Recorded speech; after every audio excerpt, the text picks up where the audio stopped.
Let's talk about an important, if slightly boring and tedious issue, at least I think it is, but it is vital in translation interpreting, that being the he, she, they, and so forth issue. And what do I mean by that? What I mean is that when we're talking about neutral people, not necessarily knowing if it's a man or a woman, like the defendant, like blah, blah, blah, what do we use? I think the easier part to address and get out of the way is going into another language, and I'm not by any means an expert on all languages. I'm just going to address the general rule and maybe give an example from Russian and Spanish, which are the two languages I work with besides English, right? Unlike English, which is completely neutral, and even babies and animals are it, which didn't always used to be the case, right? Ships used to be she, and the sun used to be he, and the moon used to be she, at least I think in Middle English, for sure in Old English.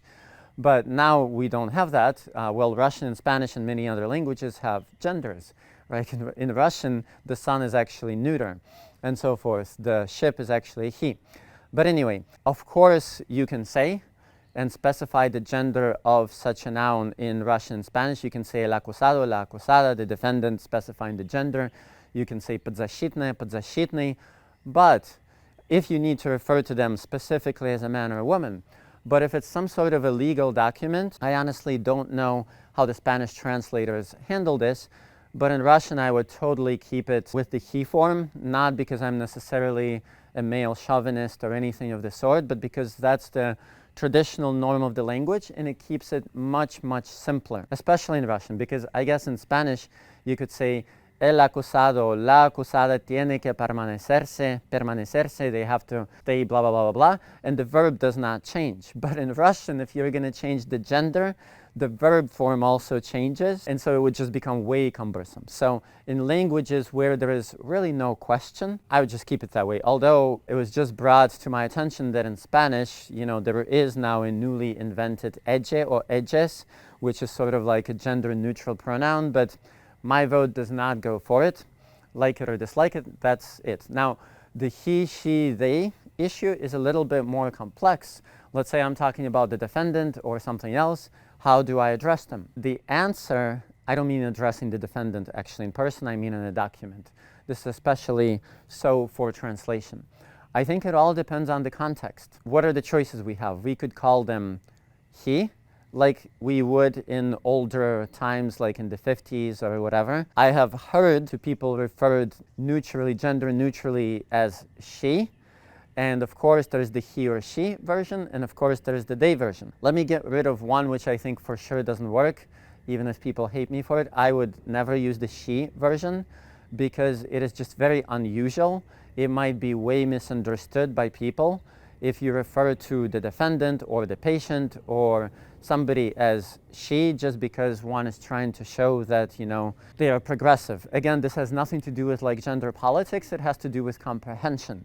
Most people are not used to this, and they will think specifically that you're talking about a woman. I would also not use the he form, at least in this day and age, and at least in formal documents and bureaucratic type documents, or even in like creative nonfiction, because it will be perceived by many as biased and prejudiced. For the most part, for the bulk of my translations, unless it's fiction and something slightly more literary or old-fashioned, I would actually go with the they version. I did not like it up to maybe like 5 or so years ago, but I sort of got used to it because, times change, and that is the accepted variant, and why not? And it's much better than always doing he or she.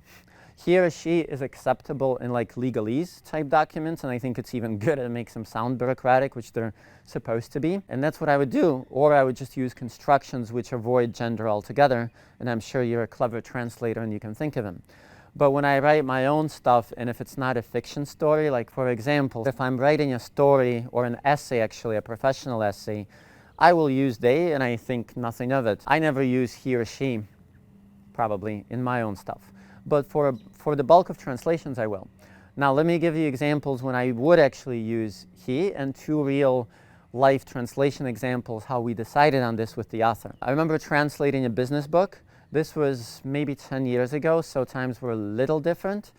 The author actually had a pretty decent command of English, and I just gave him the scope. I said, Vadim, we can use this, we can use this. One will be a little bit simpler, laconic and concise and literary, but some people may misperceive it as whatever, bias, mansplaining, something of the sort. He was like, I don't care, I prefer more literary style English, let's just go with it. So we rolled with it, but we also wrote an introduction saying, dear ladies, we love you, we respect you, we're just doing this to keep our English as simple as possible and as beautiful as possible. That was his choice and I agreed with it. That's one context. Now, the last book, actually, the last big book that I translated was called Business IQ, and I explained much in a very similar way to the author what the situation is, and he said, you know, Vladimir, actually, the bulk of my audience are women. They must be very smart. They love to learn about business and so forth. I don't want to offend anybody, so let's go with the day version, since you say it's the best choice because we're not doing the bureaucratic he or she, but we're also not doing he. So that's what we basically did. We used they unless it specifically referred to a man, or maybe in just a few cases, we might have done he or she. So again, the answer is there is never, ever, ever just one answer. You have to think of what the context is, who the target audience is, what their age is, maybe even what their gender is. Like, be a thinking translator. And I'm sorry if I'm leaving you with more questions than answers, but hopefully these tips were useful. And think for yourself, decide on the context, decide on the document, and let me know your thoughts on this clip. I'll see you in the next clip.